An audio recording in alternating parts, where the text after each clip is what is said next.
So when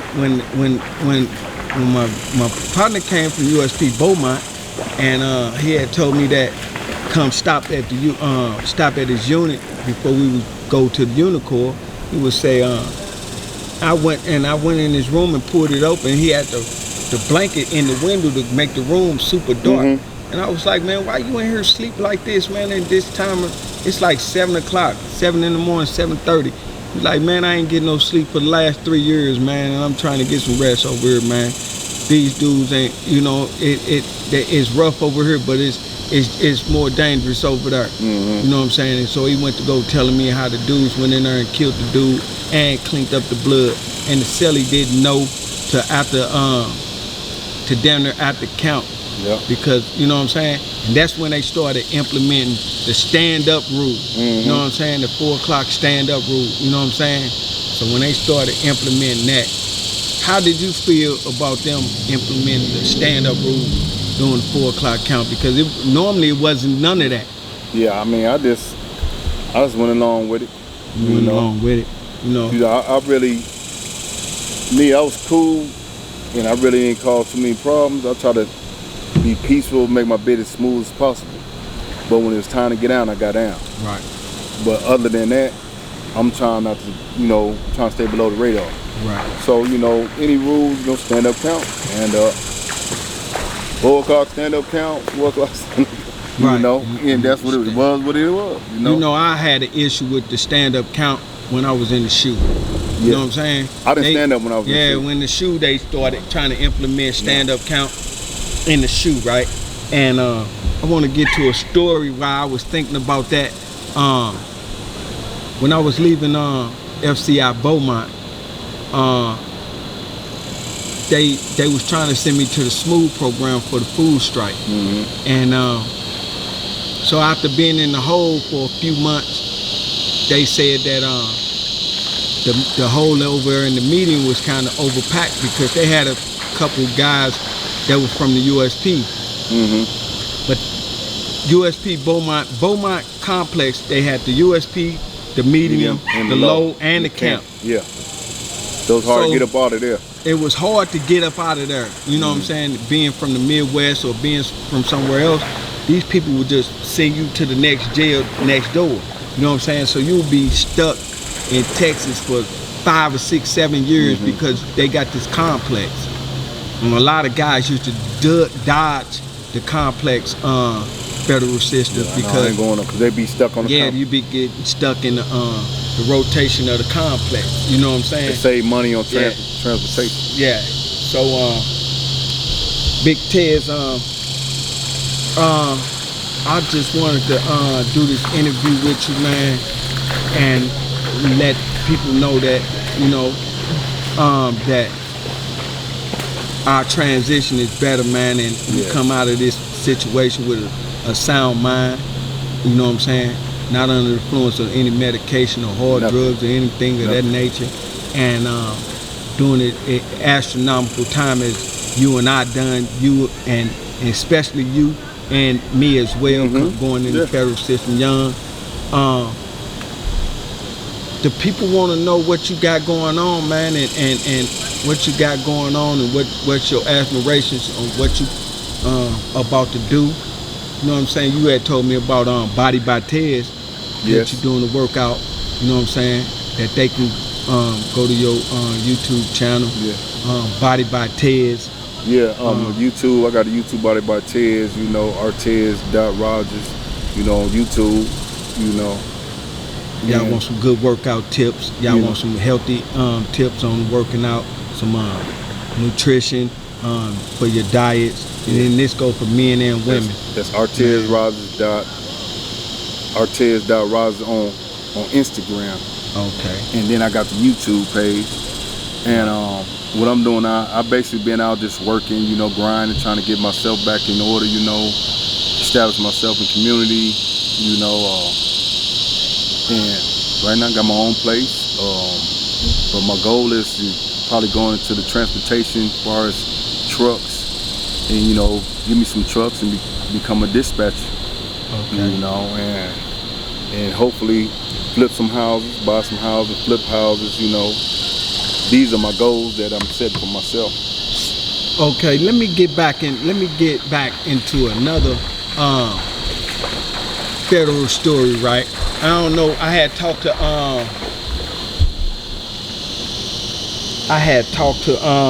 let me see. I'm finna show you who I had talked to.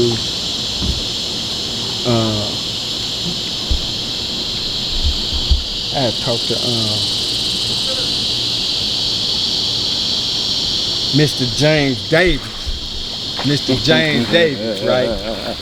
You know what I'm saying? And Cali up. yeah, Cali, right? He my brother, man, 6'6", he from 66th Street East Coast Crip. You know what I'm saying? And his East Coast neighborhood Crip, and it's a lot of streets, but he from 66. You know what I'm saying? He from 66, man, neighborhood Crip, man, to be Pacific, man. You know what I'm saying? They call him, you know what I'm saying? They call him Chili Mo, man, but AKA Big Eastwood. You know what I'm saying? He from 66th Street East Coast neighborhood Crip. You know what I'm saying? I had called him the other day, and me and Chili, Big Eastwood, you know what I'm saying? Which I know him as Chili Mo, you know what I'm saying? My brother, your brother, Chili you know Mo. What I'm saying? He had came in the TV room, and you know, some days our temperament ain't the same, you know what I'm saying? Even though we close as brothers, when all of us close-knit, you know what I'm saying, we get offended for the smallest shit, and it don't even carry no weight, you know what I'm saying? What brought me and Chili Mo, Big Eastwood, you know what I'm saying, neighborhood Crip, 66th Street, you know what I'm saying, what brought us more closer, man, when we had a little incident, a misunderstanding. He had came in the TV room, and it was a few people in there, you know what I'm saying, but it was more than me. It was probably about 4 or 5 people in there. So you know how complex looking around. You know how Big Eastwood is. Big Eastwood come through 66, Chili Mo come through, and you know what I'm saying, bust through the door. Talking about what y'all watching all this police shit for. You know what I'm saying? And I got offended. You know what I'm saying? Cause I was just sitting there, I wasn't really watching nothing. And I guess I wasn't feeling good that day, this and that. And I felt some type of way for him, like saying you labeling me. Yeah, you know what I'm saying? So I'm like you labeling me, and you know how it is when you insinuate something like that. And all the time, but me and him all right, but I guess I wasn't feeling good that day. So about 5 minutes later, man, I said to myself, man, I pulled up on him on the solo and said, man, don't come in TV room doing that no more. And by me saying that, he thought I was playing, but I was really serious, you know what I'm saying? And he looked at me like, nigga, is you serious? Nigga, what is you saying? So, you know what I'm saying? The nigga like, nigga, what is you saying? Nigga, I said what I said. You know what I'm saying? And from that little situation, man, he took off. This nigga went and put on about 7 pair of shoes to grip the ground, right? This nigga went to go see which shoes grip the ground better, right? And I ain't want to fight. I didn't want to fight, you know what I'm saying? But by me coming to him, telling him not to do that, you know what I'm saying, it made him feel some type of way. But all the time, he was just saying shit, you know what I'm saying? And it wasn't nothing. I guess I wasn't feeling good that day, this and that. And he was like, so what's up, nigga? You want to scrap? That nigga went right into his Cali mode, right? That nigga went right into 66 Big Eastwood. You know what I'm saying? East Coast neighborhood Crip. That nigga went to Big Eastwood, man, and that nigga went into Big Eastwood mode, and that nigga put on about 9 pair of shoes to see which one grabbed the ground, cause that nigga finna put hands on me behind that. You know what I'm saying? And I ain't wanna fight. You know what I'm saying? But that little incident brought me and him closer, because old Izzy Loke was in the cell with him, and another dude that was in the cell with them, I ain't even gonna mention his name. You know what I'm saying? Izzy Loke, the 40-year-old rapper. Yeah, Izzy. Yeah. Old Izzy Loke, man. Old Izzy from PJ Watts, man. Shout out to my Cali homies, man. My Cali brothers, man. You know what I'm saying? The Cali Crips, man. And it's all much love and respect, man. Shout out to Big Eastwood, man, from 66th Street, East Coast neighborhood Crip, man. And much love, man. Me and that situation brought me and Chili Mo real close, man. And we was about to throw our shit out the window. You know what I'm saying? We already at a low. We finna go home. You know what I'm saying? We finna let our egos throw us off, and you know what I'm saying? Your whole bid yeah, up. we finna throw our whole bid off, and we was better than that from the first incident. So you know, man, shout out to 66 East Coast Crip Mo, Big Eastwood, man.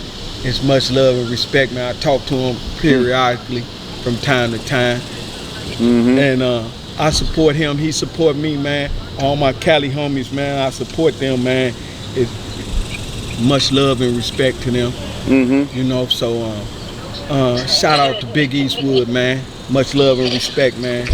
You know, and with that being said, man, what was one of your being in like me and you have been to a couple spots together. Was you in Greenville when the riot? No, I was in USP Terre Haute when the riot kicked off. I was in USP Terre Haute at the time, and at the time the riots, this was like, that was 96, right? Yeah. The 96 riots when they had a federal lockdown, a nationwide lockdown, all the prisons locked down.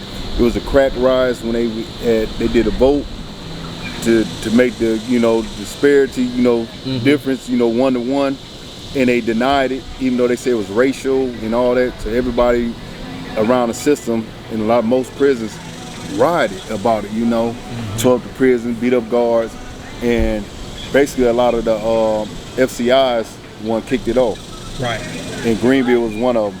But I was in the USP at the time. They had a little incident, but I was in USP Lawn Park at the time. Matter of fact, yeah. So during the crack riot, right? Then a lot of incidents, a lot of prisons kind of had an uproar about the crack riots. Correct. You know what I'm saying? Yeah. Because it was a lot of unjust. Right. It was racial. It was racial. Yeah. Injustice about the crack and the crack and powder ratio. Yeah. You know what I'm saying? So I had heard some stories about, before I got to Greenville, about the guards getting beat up. They setting the units on fire. Yes. I seen it on CNN News. You know what I'm saying? So if y'all can go check that out, man. That was happening before we even made it to those levels of prison. And actually, it was before I even went to prison. So I had heard about it. It was still intense. The jail was intense behind that. And they just, you know what I'm saying? They was very cautious about changing laws in the federal system now. They kind of done it like with the crack disparity. It was kind of worldwide news, and a lot of things went on, and it got so intense that they set the jail on fire. They had to go. They set it up. They had to send the National Guard in to go. Yep. And in Memphis too, but then they kind of like threw down in where I was at in Lawn Park. They kind of like, after the fact, when they seen all the FCIs going off, then they start kicking it off. But and they kind of had like the army tanks on the yard, made everybody get off. Had snipers. This was in Lawn Park, USP Lawn Park. Had snipers on the roof, and all that. Guns inside the prison. They actually brought the guns inside the prison. Yes. Yes. It was an emergency. They had shotguns and everything. Then they had, when they did their count, they came through military style. They had beanbag guns. You know what I'm saying? Just to do the count. Just to do the count. Yes. Yeah. Oh man, I appreciate it. I'm trying to I want to ask you something. Upon your how did you feel when you was about to be released from being incarcerated for so many years? How did you feel? What was the mind state of Big Ted's knowing that your time was up in this federal system, did you believe that you was finna get released? It was surreal, man. I couldn't believe it, you know, and I just knew something was gonna happen, you know. I said, until I'm outside these gates, you know what I'm saying, it's real. Don't believe it. It's real. But until then, you know, something's gonna happen. They're gonna pull me up and say, you got the state police waiting for you to take you to state court. It was something I couldn't believe it. Yeah, you couldn't. That's how I felt. Yes. Even during the 20 years, Yeah. I did not believe it. Leaving FCI for a city, right, going home. After all of this time, man, I really actually could not believe that these people was actually going to let me go That's out right. of prison. Being so consumed with being in prison so long, you Yes. think this is the way of the world, and you know, even though you have admirations and hopes of being released, you know what I'm It's saying? just too good to be true to me. Just too good to be true. You know what I'm saying? I remember one time I was in FCI Greenville, man, and one of your homeboys, man, one of your big homies, man, from your way, man, he was my celly. Charles Robinson, he had 100 years. Yeah. You know Had what I'm 100 saying? years.